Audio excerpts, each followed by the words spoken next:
tunakusifu ee Mungu wetu katika sakramenti takatifu ya altari. Hatuna budi kuwa na moyo wa shukrani na sifa kwa mema ambayo umekujalia katika maisha yetu, hasa wakati huu ambao Mungu umetupa kama kipaji kutoka kwako. Nakushukuru kwa kuwa kwamba katika upande wetu na nakuja zaidi uweze kuwa watu wako na uweze kuingilia kati shughuli zetu za maisha na kukuelekeza kulingana na mapenzi yako. Wewe ni Mungu ambao unatendea watu wako mema, ili wanapoishi katika mpango wako waweze kutambua, waweze kuona uhai, waweze kuwa ukweli, na zaidi ya yote usipotea katika njia, waweze kufuata kwa sababu unafuata mema juu ya maisha yao.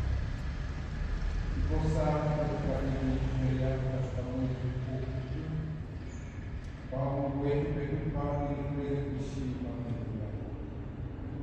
Mwaka wa baraka na kuomba uweze kutubariki ili tunapotembea katika mwezi huu tutembee pamoja nawe, tunapotafuta mwezi huu tutafute pamoja nawe, tunapopata mwezi huu tupate pamoja na wewe na kuishi pamoja na wewe. Wewe uwaangazia watu wako kila wakati na wabariki na uwaelimishe yote ambayo tunakuomba kwa moyo mnyenyekevu. Katika unyenyekevu utapata imani, katika unyenyekevu utapata matumaini katika maisha yetu, na zaidi tunavyoendelea kuishi tukutambue katika maisha yetu.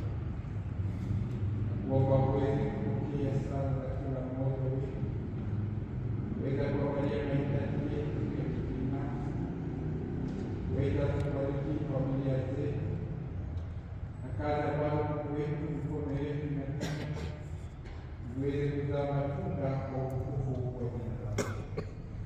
Nakuomba Mungu wetu, tunapotafuta tuweze kukupata, tunapokuomba tuweze kufungulia, kwa sababu wewe ni kimbilio letu.